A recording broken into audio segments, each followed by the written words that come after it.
Good day to you. Jason here, Birchfield Family Farm, Oxford, Ohio, running grass-fed Red Devon cattle, St Croix sheep, chickens, and Idaho pasture pigs in a rotational grazing system here. Also helping startup farms, grass-fed, do a little bit of consulting here. You can find us and contact us through the website, birchfieldfarms.com. Have a good word for you today. This comes from John 15. These are Jesus' words. My command is this: love each other as I have loved you. Greater love has no one than this, that he lay down his life for his friends. You are my friends if you do what I command. I no longer call you servants, because a servant does not know his master's business. Instead, I have called you friends, for everything that I learned from my Father I have made known to you. You did not choose me, but I chose you and appointed you to go and bear fruit that will last. Then the Father will give you whatever you ask in my name. This is my command: love each other. Okay, it has been quite some time since we have been on the tubes here. Month of July, we're taking care of our sheep customers, selling our sheep breeding stock to our customers all over the country. We've had another great year this year. Thank you to all our customers that have come out and purchased sheep. We are taking reservations for 2026 lambs. So they'll be born in April, May, and pickup would be in July, August of 2026. Grass-fed, 100% grass-fed, no chemicals, no chemical dewormer, no coccidia, stats, whatever, straight grass and some mineral. I think they're the best stock around, but I'm going to be a little biased. We are talking today about 4 tips for grass-fed success. When you come here, we go over these tips with each buyer, but I want to go over those just briefly today. Now we're going to walk around, do a cattle move, check in on the ewes, and then we'll check in on these last remaining reserved lambs that we have here in a separate paddock. Okay, cattle are out on paddock 9. We're going to be moving from 9 today into 10. We have just been hot as blazes lately. Check out this chicory here. Is that amazing or what? A little area we need to weed eat down, but the chicory has really come on strong this year. The rain has been amazing. Got exactly what we needed when we need it. I think we're at 33, 34 inches of rain for the year so far. That a lot of years that's all we get, and we've had that much already. Here just heading into August. So rain has been great. Pasture is looking just phenomenal. This has got to be our best grass year ever, I think. Looking out there at cattle, they're a little bit antsy. You can see them getting up out there. They see me. Let's head out here and take a look and get them on the move. Okay, so coming up on cattle here, paddock 9. We have been giving them access to paddock 8 here. You can see I got quite a mud hole there underneath the tree, but we have been 80% humidity. We've been up in the 90s. Got a little bit of a break here today, but man, it has been extraordinarily hot and humid. The heat index, I think we've been up over 110. So cattle have got to have shade. That's one of the main differences between our cattle. And on the other side of the sheep tractor there, you can see the sheep. The sheep stay out. I mean, full sun. I don't know if it's a difference in hair coat or the size of the animal or what, but anyhow, these guys are ready to move. What's up, Em? So let's get them on the move here. Okay, Petey, come on Moose. Let's look them over. Yeah, a little bit of mud on the backside there from being over in the mud hole. We need to get a little seed or cover crop down on that area there. Settle down, Petey. Good grief. Okay, they're a little restless here, wanting some new grass, but everybody looking pretty good here. Got the fly pressure this time of year. Flies are always the worst in August, so coming into that time, I'll tell you, it's about the best I've seen them with the flies here. We got a few on the backs. Now I do wrap that water there. You can see the wadded up fly paper. I'm going to wrap that water with the wide fly paper, and that gets a lot of the face flies when they come over to drink. And looking at this pasture, this is about 40 days rest here. And look at this stuff. Look at the color. You got the pink red clover flowers there. You got the chicory coming on. That chicory is a natural anthelminta. Look at all of it. I mean, we have never sowed a seed of chicory here. That's all natural, and it comes on just at the right time of the year when we need it here for sheep and cattle. Natural anthelmintic helping with the worms, but this is looking pretty good. We got some horse nettle in here, I noticed, but we've had a really wet year, and you know, that stuff just really kind of comes on with the growth. That's just what you got to deal with. But having this stock density, I would say we're probably sitting around, there might be 10,000 pounds here or close to it. So quarter-acre paddock, we're right in that 40,000 pounds, which is the minimum that I like to see for a good graze. What would be even better is if we had some sheep running in here with them. We could put the ewes in here as well. Problem with that is we're going to get a stock density up around probably closer to 60,000 pounds per acre, and the sheep are going to want to be popping out of this 2-wire. So I really need to run a net if I want to get stock density up that high, and that's a little more labor, and I'm kind of content right now with running sheep back there. We'll walk back and talk about what we're doing in that back windmill field. But looking at this, yeah, I probably should mow this, to be honest, right? Even though we're at about 40,000 pounds, you can see it's that horse nettle, right? We got a lot of that horse nettle coming on, and I really don't want that stuff seeding out. And but the pats look great. Manure pats are looking really good, and animals are looking good. So I would say, you know, we're probably it's always a give and take. We're a little more take on the pasture side here. I think in terms of shade, we're a little cooler today, so that's good. Around 80 degrees today, but I think I probably will continue. So we got two options here. I could continue to let them come back under that shade tree there, or I could set up our triangle shade cloth. We've done that down here before.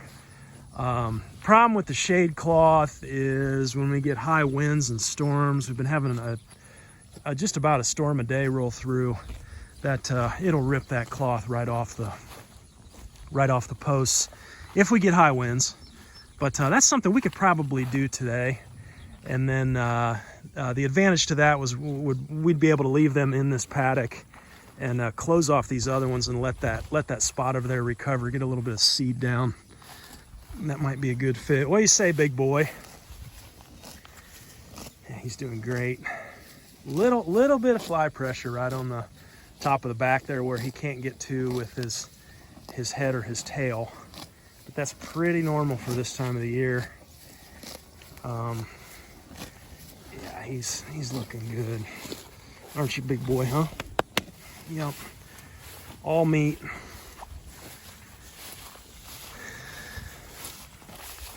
Oh yeah, this is just a joy to see this time of the year, to have this kind of grass going into August.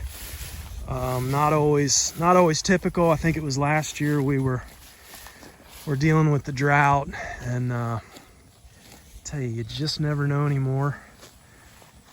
Telling my wife that last night. We had a couple of rams popped out on the wood board fence. You know, they get to grazing and they'll graze. They'll for whatever reason, they always want to graze outside the fence. So they stick their little heads through or in our case, their big heads through the fence boards, the gap there, and they like weed eat my fence, which is fine. But you get into the older boards on the fence, and they kind of put a little pressure with their shoulders on those old boards, and the boards, the screws will just pop off, you know, when the board's got a little age to them, and then, you know, they're out in the yard. Little bull calf born this year. Looking pretty good, a little on the smaller side, but that's all right. There's another calf there. I think that one's out of LP maybe, and then you got Emma's calf out there as well running around. So cattle are looking good. Pretty happy with them this year. Okay, up here on the hill, looking down at our ewes. I've got them in a electro net here. I'd say we got a little bit over a quarter acre there, just running the math. I'll tell you kind of what we're trying to do out here in this pasture. We call this the windmill pasture. And you know, our paddocks are up there. We just came from the cattle. We got some laying hens out here in the field.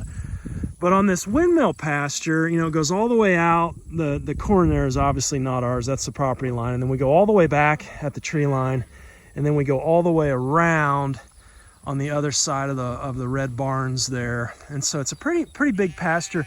I think about 8 acres all in all. But we've got a couple acres pulled off for our rotation on this side of the rotation. And so looks kind of funky. I'm sure Sam will get some drone shots here out there, but basically what we've been doing is we're going to take these sheep and there's 41 ewes out here, and we're going to graze. We were just on this section here. We're going to graze a section, then I'm going to come behind them and I'm going to bush hog mow that down. And we've been doing that for this field. We've been harvesting our haylage all the way at the back there. Yeah, there he is flying around there. We'll get you some good shots overhead. So some haylage in the back, mowing it though behind the ewes. In the thinking, the reasoning behind that is, come mid-August here, we're gonna pull everybody off. So we'll go here next with the ewes, but we're gonna pull everybody off and we're gonna try and stockpile graze this entire field over the winter. So the goal is I want to get off the hay. And I have no idea if that's possible. We have still purchased hay and we have that stored in the barn. So I'm not gonna try and go at it with no hay in case we have a massive fail. I'll still have some feed. But we may not end up needing a whole lot of that hay, and we can save that for the following year then. So about, what would that be? About 6 acres here. And you can see we've been harvesting some loose hay as well. That's what that section is there. Once we get some dry weather here, we'll knock that down and harvest that. So the idea is we want to have all this cut by the time that we get into mid-August. And then we're going to pull everybody off of this at mid-August, and we're just going to let it grow. And then we'll come back here probably, December-ish, maybe we'll start in on this, maybe just a little bit earlier, and we're going to try and strip graze it. So we're going to run a big strip. We're going to leave a section open to the automatic water up there. And, there's such an art to grass-fed, but one of our, really our biggest expense here is winter feed. It's hay, we don't make hay at scale anyway. We do a little bit of loose hay here and there just to feed the animals here and there, but we have a farmer that we rent the back 26 acres to, a farmer that makes hay, and we kind of settle up with him and buy what we need. And so that's a fit, but that's really one of our largest expenses here. And if we can keep animals grazing, on average, they say, you hear this from the gurus, that harvested forage is on average 4 times the cost of grazed forage. And I absolutely believe it. Matter of fact, I would believe it's probably even higher than that. And so I just want to see how it goes. Is it possible? Now we're going to have to there's an art there. We've got some timing, to get right. I mean, we can't be lambing, during this time. I can't be calving. So if you guys remember from some of the other videos, I had Big Pat pulled off. So the cattle didn't get bred, until a certain time. So we should be lambing and calving in April and May of 26. And so that means that my nutrition requirements through the winter, if I don't have anybody in gestation or anybody lactating, my nutritional requirements will go way down. And I think that's how we can potentially make this work. But we're gonna give that a shot. So stay tuned to the channel. We'll document all of that. But in the meantime, still making our haylage off the back there. I still owe you guys a video on that haylage process. We'll get to that at some point in time. These guys right here, it's our 41 ewes out here, our mamas. And man, this is probably one of the most stressful times of the year for our mamas. You'll see a few there a little bit dirty on the backside just because of the stress. That's weaning stress. We've had to pull the lambs off, and everybody hollers, and it's a tough time for everybody. And I wish that we try and kind of do the fence line weaning where they can see each other, but I hate that we have to interrupt and separate them like that. But that's just something we need to do for our buyers. So our lambs are ready to go, ready to be sold at about 90 days old. So I don't know, 70, 75 days on average. We're gonna wean lambs, pull them off, and then we get our mamas separated out here in the electronet so nobody can get out. But it's just a very stressful time as they readjust to not having those lambs by them to nurse. So got them on some good stuff here. Lots of you see the clover down in here, a little bit of alfalfa out here, and again, that chicory. Look at the chicory stripped. They just stripped the stalks on the chicory, and to me that's telling me they need that stuff right now. Using that as nutrition and wormer, and pretty cool stuff when you've got this in your pastures. But this stocking rate out here, another point I wanted to say, the stocking rate is nowhere near what we needed. We got maybe 41 ewes at 100 pounds a piece. On a quarter-acre paddock, we're looking at, it's probably a little bit bigger than a quarter acre, to be honest. So we're probably looking at most 16,000 pounds live weight animal per acre. So we're way under on that stocking rate. Okay, and so you've heard me talk before, you can do that, but you're going to get more of a selective graze, which can absolutely benefit your animals, but it's the pasture that's going to take the hit when you selectively graze. So you need to be coming behind them with a mow, if you don't have your stock density up. What we found here, 40 to 50,000 pounds of live weight animal on a multi-species graze gives us a good enough graze and a good enough trample where we're not needing to mow behind them. That's kind of what we've discovered as the sweet spot. Now there's context there, different times of the year, different things going on.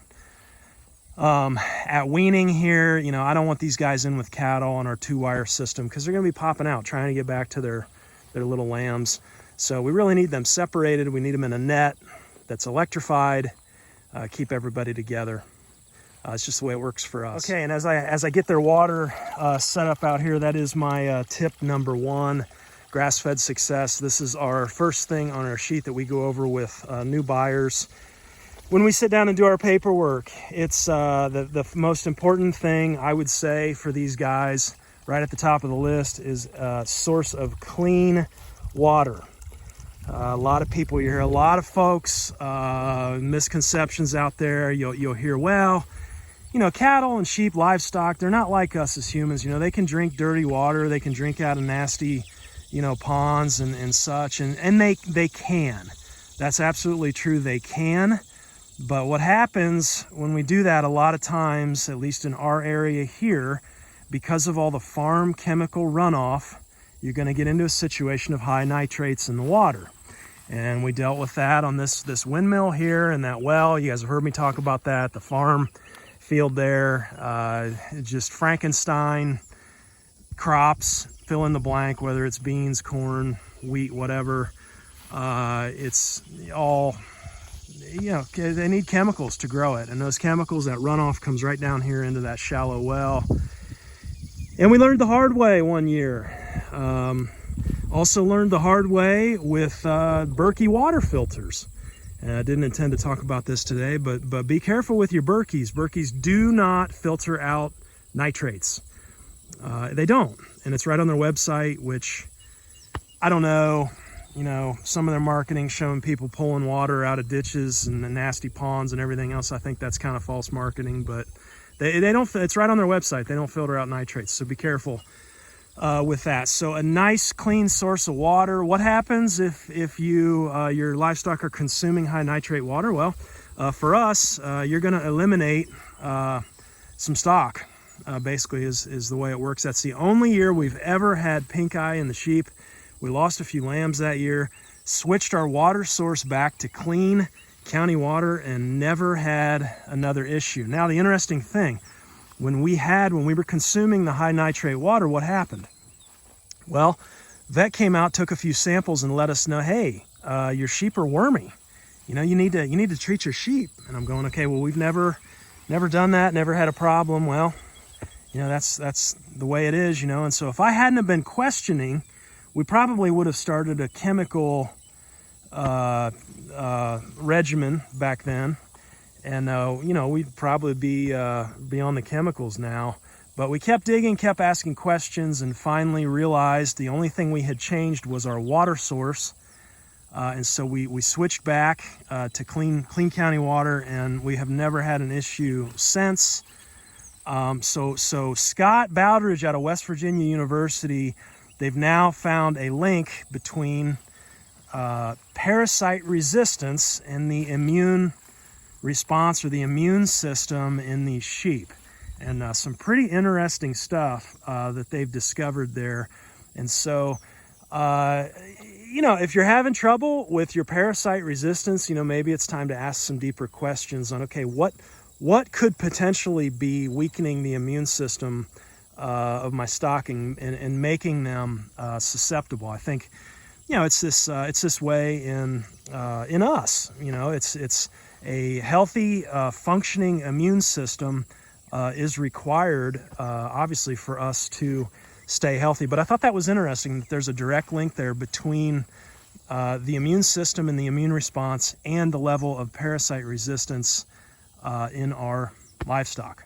So point number 1 is good, clean, healthy water for your livestock. Point number 2 is stock density, dialing in that stock density, getting it right, managing to where you have enough grass for the livestock, but also doing it in a way that's responsible, where you're building pasture health as well. And just having an understanding that, kind of that gas and brake pedal, right? I mean, sheep are needing about 3.5% of dry matter, 3.5% of their live weight in dry matter per day.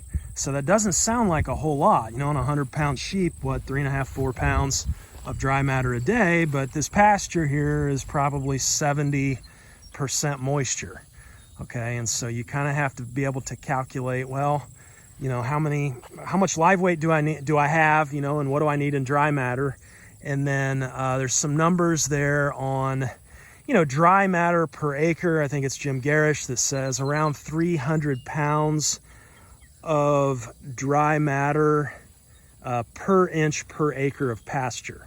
So, you can absolutely do a square footage measurement, on your grazing area, divide that by, I think it's 43,560 square feet in an acre. And, then figure how many inches of pasture you have. Now, that's a very loose way of doing things. If you want something more exact, I tell people, we make just a 1 foot square out of wood, set that down on the grass, and then trim everything in there down. Okay, and you can go and weigh that sample, and then you could put it in a dehydrator or even a paper bag, brown paper bag in the microwave, and dry that sample down until it doesn't dry anymore. Take a weight beforehand, a weight after, and then you're going to figure out exactly how much moisture you have, exactly how much dry matter you have, and then you can use that square footage measurement, to really get a more exact figure and idea. Is that always required? No, certainly not. You're probably better off just to err on the side of giving them more than they need, which is what we're doing here, and then we'll come behind and clip. But those are just kind of some crude numbers, right? 3.5% per day of their body weight in dry matter on a sheep. A cow's probably closer to 3%. And then you can also use that calculation for hay as well. Our hay is about 15 to 18% moisture, so much lower moisture, obviously, on the hay than on the haylage or fresh pasture. So you got to take that moisture into account. But there's that balancing act there, right? And that's where the art comes in, and really kind of training your eye. And you've got to have an eye for both the animals and your pasture. So in terms of the animals, animals are going to do better when they have the ability to self-select. So, that's why, I'm really kind of hesitant to use more of a mob grazing or a higher stock density as a long-term strategy. That can be a tool we use. If we have an area that's very weedy or overgrown, let's bring them in and mob it. And that's going to be good for the pasture. So you have to balance both pasture health and animal health. And so allowing the animals to self-select, kind of like the mineral system we do, that seems to work best for both cattle and sheep.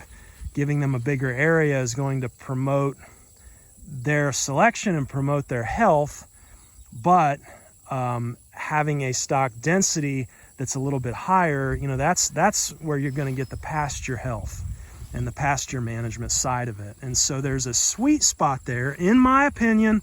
I know not everybody's going to agree with me. That's fine. This is just what we found here in our specific context. There is a sweet spot that you can hit that is imparting health to your livestock and health to your pastures. And I think, again, for us, long term, it's that multi-species graze right around 50,000 pounds of live weight animal per acre. Again, my context. Okay, my waters are full. Let's head up and take a look at the weaned lambs here, at least the ones that we have left. And we'll talk about these last 2 points of tips for grass-fed success. One of the questions that we had from a sheep buyer this year, I thought it was a good one. They were asking about hay. A lot of our startup farms that we seed, just small, right? Not making their own hay, and so they're buying it in. And so he was asking about, what about the difference between first cutting hay and second and third? What should we be doing? That's can kind of be a hard question to answer, because I think in a lot of ways it comes back to the farmer that's making that hay and the purpose of why they're making hay. For us here, we kind of learned the hard way. First cutting was really kind of the most available here, and it was the cheapest, and so we're feeding that out winter after winter. And it wasn't until I tested it, and it wasn't until I really understood the reason why it was being made and the way that it was being made that we kind of had the epiphany of, this isn't really a fit for us in terms of like a sole feed or ration, just because the quality is so low. We had it tested, and it's like a 6% protein. TDN, is in the 50s, and of course it's very, very dry. So when you're feeding hay, you're going to notice your water consumption on the animals is going to go way up. I just don't think it's ideal. You'll see the cow pats start to stack up. So you step back and you really get an understanding for, why is it so low? Why does the farmer want it that way? He lets it grow way, way up tall, and the reason for that is because on his beef cattle operation, he is making a silage off of triticale, and so or triticale, however you want to pronounce it. So his triticale, that's the bread and the butter. I mean, that's what's providing the nutrition, is that triticale silage. So the reason he's making hay here, and the reason he lets it grow up, is because he wants tonnage. He wants a lot of it, and he does make a bunch of it. 100 plus big 6-foot rolls of that hay. This year he was up over 100 bales. I forget what the actual number was, but about 1,200 pounds of bale. That's some serious tonnage that he's pulling out of here, and it's very impressive to watch. He makes all that and has it out of here and stored in 3 days maybe. But you come in as a grass-fed producer and say, oh yeah, give me a bunch of that, and I'm just going to feed that out, at 6% and 55 TDN. We got by. I mean, we certainly got by, but it wasn't really a thriving type of a scenario. And so I think to answer the question, you kind of need to understand, what are the reasons why this is being produced in the way that it's being produced? And then I always tell people, just go pick a producer and go to them and ask for a square bale or buy a square bale and say, hey, can I just test this? Can I just put this out for my animals and see how they like it? Take a flake of that, take a little bit off, and send it to a lab and have it tested. I mean, it's like $20, okay, to have it tested. And if you're talking about a whole winter's worth of feed, in my opinion, it's worth $20 in the shipping cost to know what you've got there and to know how nutritious. Because on hay, anybody can say anything. And around here, it's always, alfalfa, it's so great, and we charge, 30% more for our alfalfa. Well, when you send it in and actually have it tested, a lot of times that alfalfa is not as good. If it's a first cutting hay, generally speaking, second and third cutting around here does the best. That's going to be the best in terms of nutrition. I'm not saying it's like that everywhere. That's for here, okay? Send it in, have it tested, do a couple different samples and send them in, and then go back with your wallet, right? And buy the stuff that works for you. I think here, we bought some first cutting this year, and that's primarily what I put up in the barn, but that's because I have my haylage that's very high quality now to mix in with it. And so it's a live and learn scenario there. Tons of context, right? It's all about context, and trying to have an understanding for, well, why is this being done in the way that it's being done? We're here at our weaned lambs. Turn the camera around and we'll talk a little bit. Okay, so these guys here, we've got them in the netting again. That is our favorite electro netting, by the way, is from Premier One. A couple different sources you can get that stuff from. We've had really good luck from Premier. I think that is item number 201005. I think it's a 35 inch tall maybe. And I've heard people say, well, you can run we've got chicken nets. We'll just run the chicken nets. You can do that. The holes are small enough on the chicken nets, but the problem with the chicken nets is it's so stinking heavy, especially the 164-foot rolls. This 35-inch stuff, 201005, maybe item number. I'll put it up on the screen here for you. Very light, when you're picking it up, and it's just easier to move around. But checking in on these guys here, these are the last little ones left. We still have 3 buyers yet to pick up, so everybody is pretty much sold. I didn't even see that guy there in the weeds, but look at all this. Look at all this chicory they're eating on. And out here in this is our overwintering paddock. You might recognize it from the winter shots. We feed hay over there. And so we had them in that first section there on the nets. Then we moved here, and now we're here in this third one since weaning. And then again, just going behind them and knocking down the pasture, doing that just because obviously with these little ones, going to be a very, very selective graze here, but really good for the animals, being able to self-select. Just a really hardy lamb crop this year. Everybody has just done really, really well for us. Feel really good about these guys as a seed stock. What am I looking for when I purchase lambs or sheep? It's nice to be able to see a clean backside. That's not a deal breaker for me because they can get stressed and scour a little bit or whatever at weaning time. But you can see everybody really clean here. Nice, clean, clear eyes. Ears are up and alert. Jaw, obviously no signs of swelling in the jaws. No limping. Everybody has pretty good walk. And yeah, you see that ram up there. I mean, he's already trying to mount ewes here, which is another reason I want to get them out of here and on their farms. I mean, look at the nuts on that guy at 90 days old. Pretty cool. Pretty good year for us here, and going to make some great stock. Back to our grass-fed success, our 4 tips here. That third one, I think, is where we were at, and that was just on fencing. I like running a woven wire fence. Our woven wire is kind of grown up there, but you can see woven wire around the perimeter of this paddock. And then I like running that Premier One Electronet on the inside of the woven wire.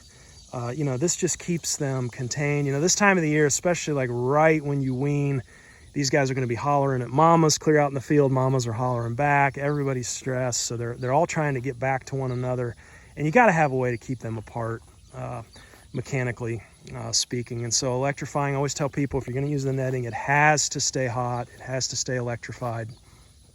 So keep that in mind.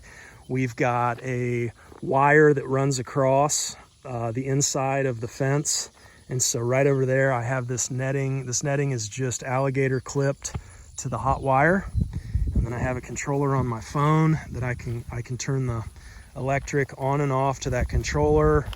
I can be off the farm, you know, clear across the country and control our electric fences here. So that's pretty convenient as well when you need to work on the fences, but get your fencing right, have that straight.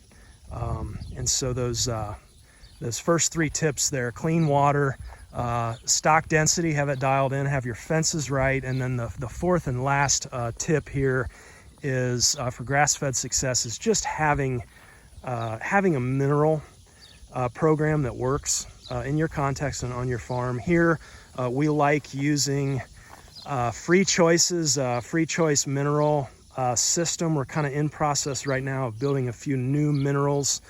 We've got our big mineral feeder out with the cattle, but you know, we're in process of building another 2 or 3 of these. We had a Gen 1 that we built that didn't really work out. We used a stall mat as the top.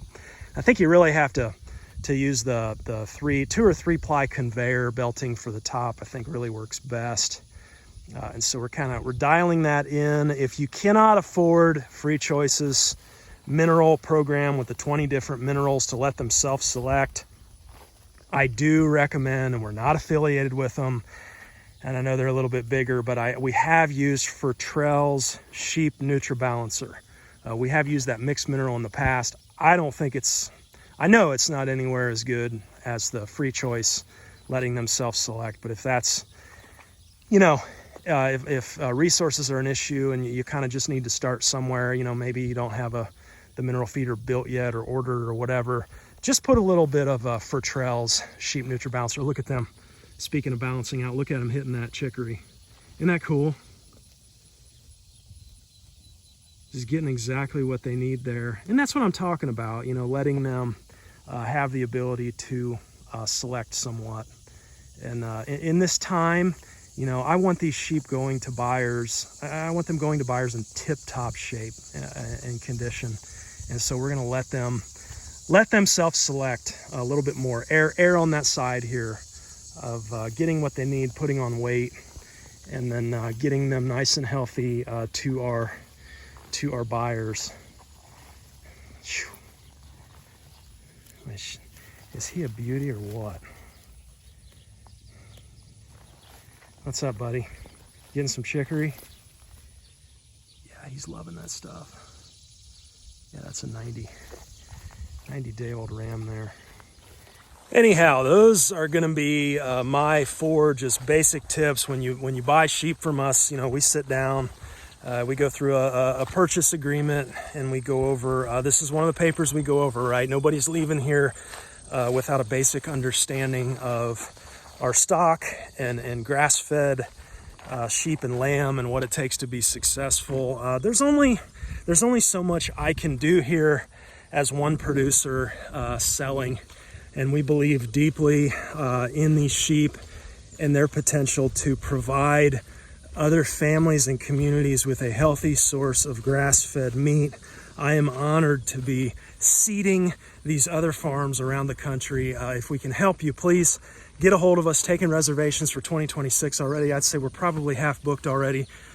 It's a busy time of the year for us, and so we'll keep doing the videos. We'll be on here, but it may not be as consistent as it was in the past. But we're here consulting. If we can help you get started, reach out. 1-hour sessions by phone is kind of a good starting point. I can quote you on that. Contact me through the website. There's a contact form there. I hope you guys are well. Thank you so much to all of our buyers. Thank you for supporting us here on the channel. Couldn't do it without you guys, and we'll see you next time. Be blessed. Take care.